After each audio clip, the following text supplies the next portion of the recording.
Salut à tous, bienvenue sur ma chaîne. Aujourd'hui, je vous propose une analyse XXL tirée de la vidéo de François Asselineau du 1er mars 2025, où il dissèque bien plus que l'altercation Trump-Zelensky. Dans cette partie que j'ai encadrée pour vous, on va plonger dans une critique au vitriol de la couverture médiatique, un décryptage du conflit russo-ukrainien et du rôle des États-Unis, mais aussi une charge contre les réactions insensées de la classe politique française. Asselineau dénonce d'abord une manipulation médiatique, avec des vidéos tronquées qui font passer Zelensky pour une victime et Trump pour un méchant, alors que pour lui, c'est l'inverse.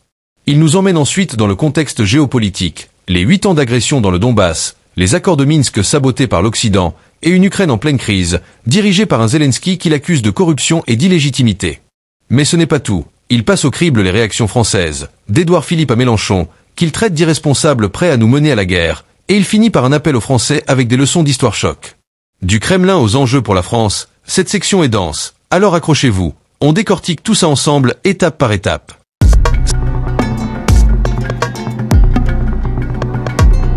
Très attentivement, comme je viens de le faire avec vous, l'ensemble de ces échanges, il faut savoir donc que ça s'est très mal terminé, c'est-à-dire que Trump, Vance et Rubio sont sortis, ils se sont concertés ensuite, et ils ont fait savoir qu'il n'y aurait pas de suite à ça. Ils ont prié Zelensky de quitter les lieux. Les Ukrainiens voulaient, paraît-il, rester encore, et donc Trump a dit que ça n'était plus d'actualité, ce qui est vraiment très très grave pour l'Ukraine, parce que ça veut dire que l'accord sur les minerais qui devait être signé, eh bien ne le sera pas, non, en tout cas ne l'a pas été cette fois-ci, et que Zelensky a été obligé de partir la queue entre les jambes, si j'ose dire, pour remonter dans sa voiture et repartir pour l'Ukraine. Voilà.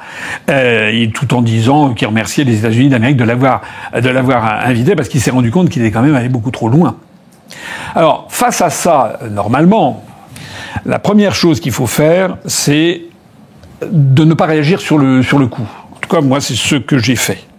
Je me suis dit, avant toute chose, il y a 2 choses fondamentales. On ne réagit pas tout de suite. Et deuxièmement, on essaye de voir ce qui s'est passé très exactement. Il faut en revenir au verbatim. Il faut examiner ça à la loupe. Il y a aussi quelque chose d'extrêmement important.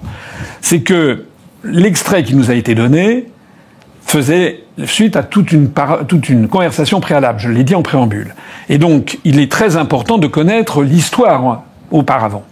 C'est d'ailleurs ici un des problèmes principaux du monde contemporain, et en particulier en France, c'est qu'on fait comme s'il n'y avait jamais d'événements antérieurs à ce qu'on vous met sous le nez.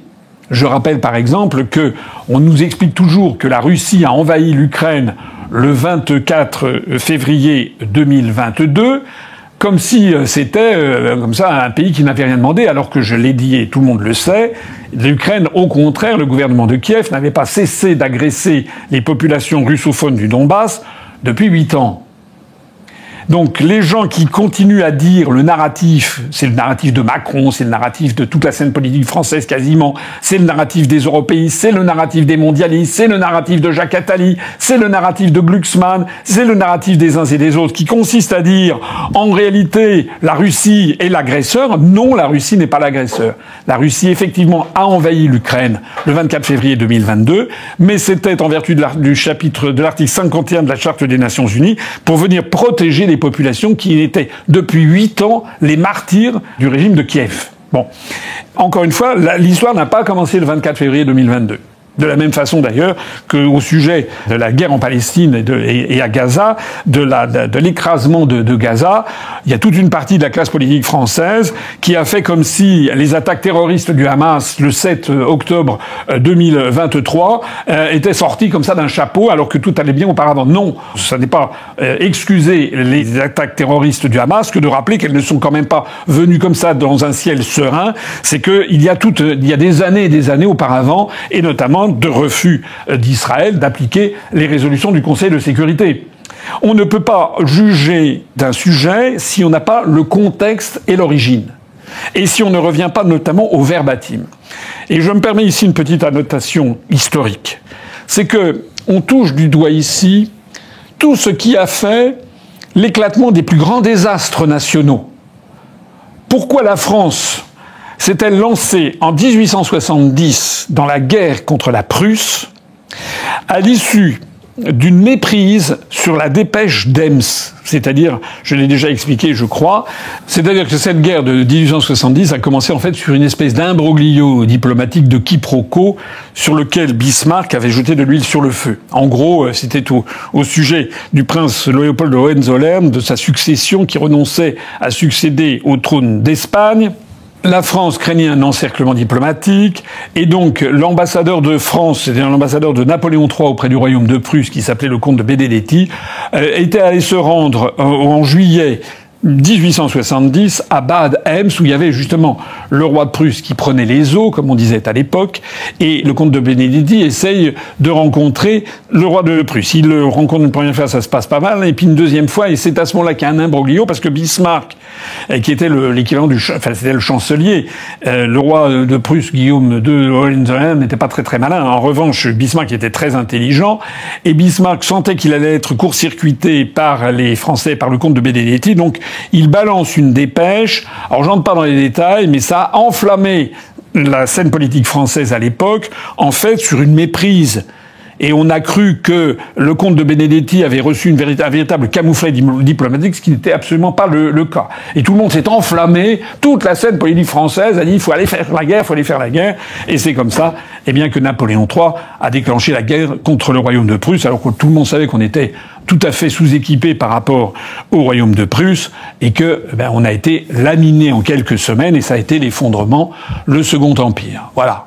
De la même façon que tout le monde s'est enflammé avec l'assassinat de l'archiduc François Ferdinand et son épouse à Sarajevo à l'été 1914, et au lieu de calmer le jeu, de faire preuve de sang-froid, eh bien, on a eu une espèce d'embrasement de la scène politique française, anglaise, etc., qui nous a mené au déclenchement de la Première Guerre mondiale. C'est dire à quel point, lorsque Trump parle de Troisième Guerre mondiale, de risque de Troisième Guerre mondiale, c'est dire à quel point il faut être sur ces sujets d'une extraordinaire prudence, d'une extraordinaire vigilance. C'est ça l'intérêt d'avoir un chef d'État en France qui connaisse l'histoire, qui ait de la bouteille, qui ait de l'expérience et qui garde son sang-froid. Or, on a assisté à quoi ? On a assisté, malheureusement, à un embrasement de la scène politique française, exactement digne de l'embrasement qu'il y a eu le 13 juillet 1870 après l'affaire de la dépêche d'Ems. Et on a tous les responsables politiques français, ou presque, qui ont pris fait et cause pour Zelensky, et en demandant quasiment sur l'air des lampions d'aller faire la guerre à la Russie au nom de l'Ukraine. Entrons un petit peu dans ces déclarations inouïes, d'autant plus inouï qu'ils ont fait ça sans être allés regarder le détail, comme je viens de le faire avec vous. Regardez ce qu'ils ont dit les uns après les autres. Donc, réaction d'Édouard Philippe, ancien Premier ministre, sur son compte Twitter, au sujet de l'altercation entre Biden et Zelensky. L'Ukraine n'a pas été battue, elle est trahie, et l'exécutif américain est en train d'humilier tout un peuple.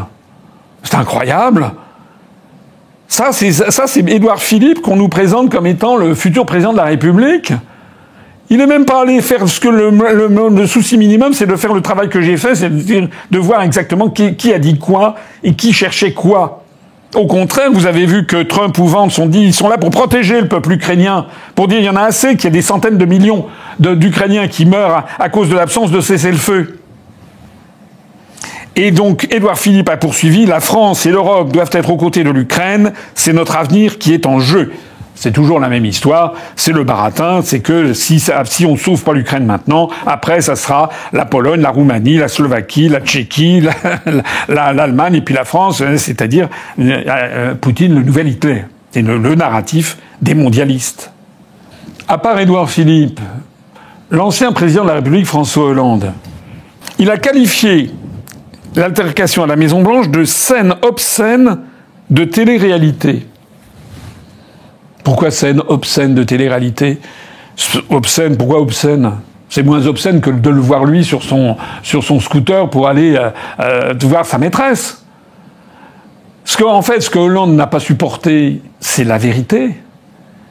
J'ai dit tout à l'heure que Trump se félicitait que cette altercation ait eu lieu devant les caméras, pour que la population américaine, il l'a dit, puisse se faire sa propre opinion. C'est pas une scène obscène de télé-réalité, c'est en fait un exercice fantastique de transparence démocratique, pour que chacun sache qui est qui et qui veut quoi.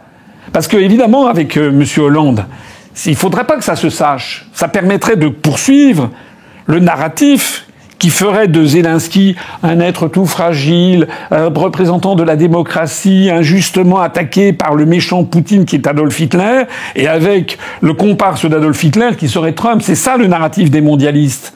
Mais vous voyez bien que c'est le contraire exact de la vérité. Ce sont les Russes qui ont été agressés pendant 8 ans dans le Donbass. Lorsque les Russes sont intervenus, ça n'était pas pour conquérir l'Ukraine, c'est simplement pour protéger les populations du Donbass. Jamais d'ailleurs les Russes ne demandent à acquérir l'Ukraine, et encore moins à se propager vers l'Ouest. Je l'ai déjà dit 50 fois.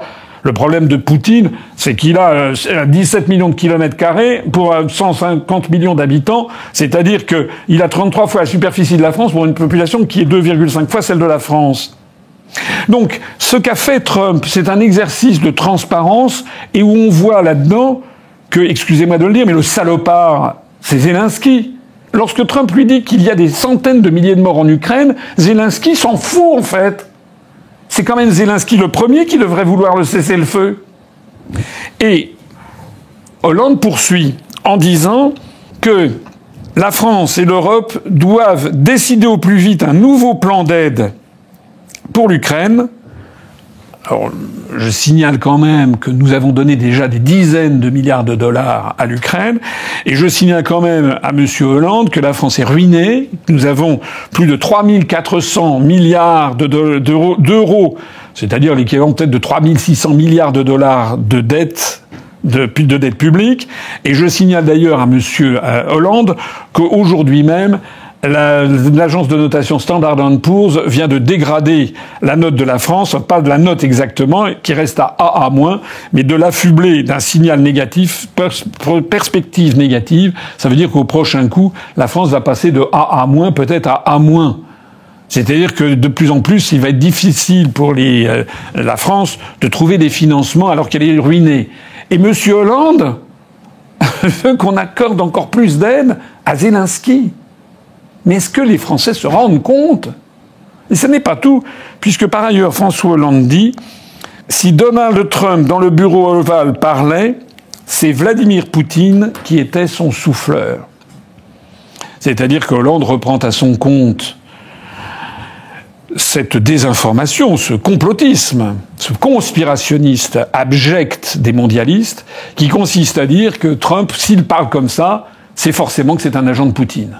Mais ça veut dire au passage, si on suit cette propagande, eh bien ça veut dire que Vance, et vous l'avez vu parler, ça veut dire que c'est aussi un agent de Poutine. Et puis Rubio, le secrétaire d'État qui était à côté de Vance, c'est aussi un agent de Poutine.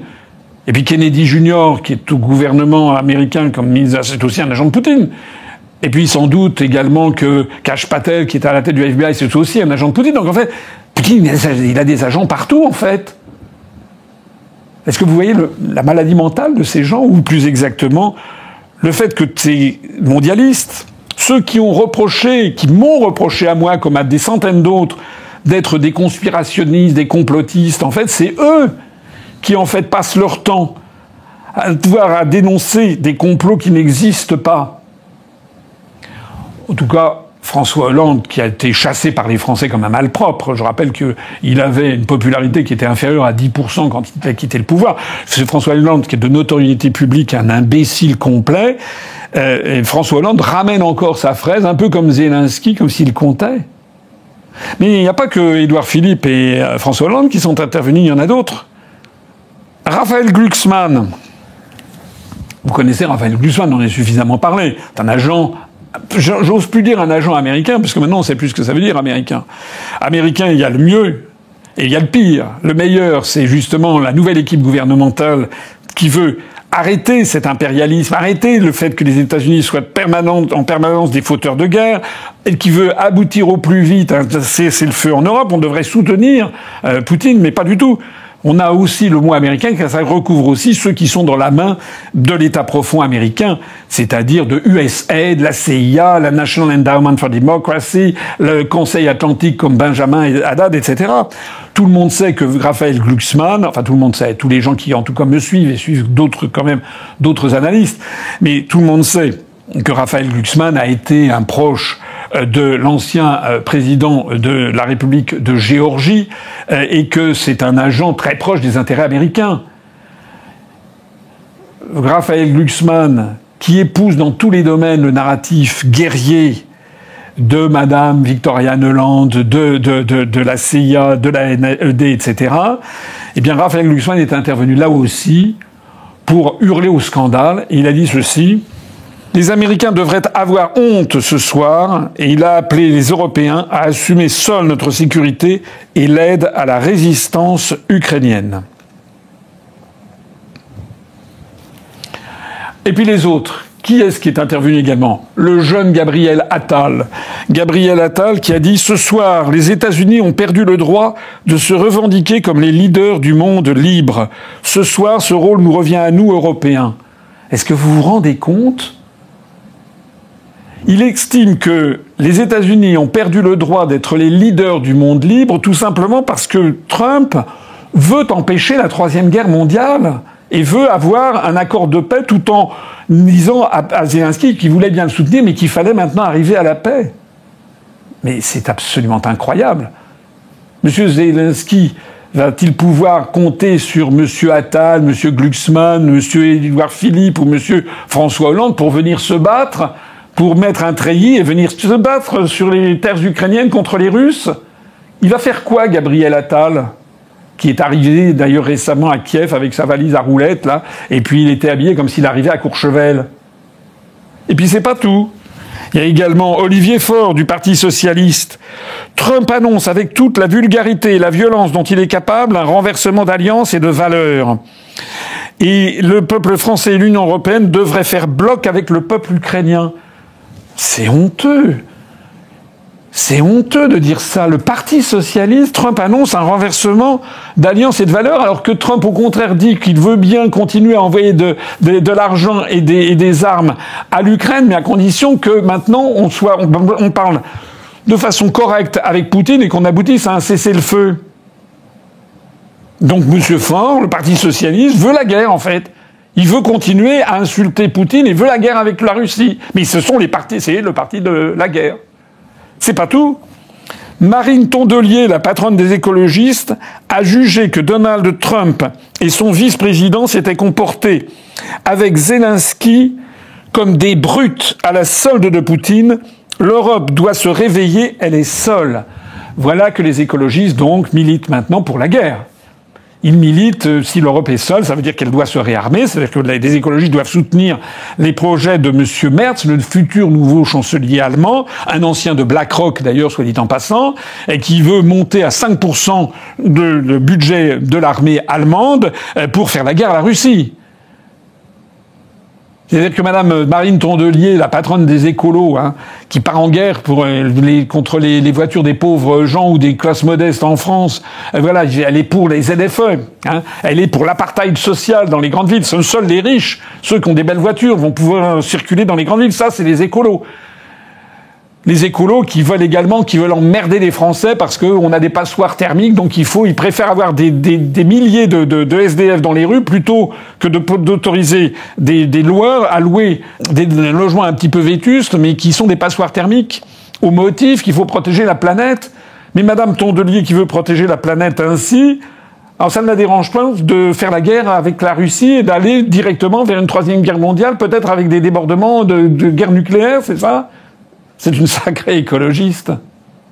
Laurent Wauquiez, le patron des Républicains, qui a estimé qu'il était urgent que l'Europe se réveille. c'est la Belle au bois dormant. Alors, ça, l'urgent que l'Europe se réveille, ça veut tout dire et rien dire. C'est bien un truc à la Wauquiez et aux Républicains, un chèvre-chou. Parce qu'ils savent que dans leur électorat, il y en a quand même qui trouvent quand même que on est des dizaines de milliards de dollars que l'on a versé, ou d'euros que l'on a versé à l'Ukraine et les détournements de fonds, ça commence à faire beaucoup.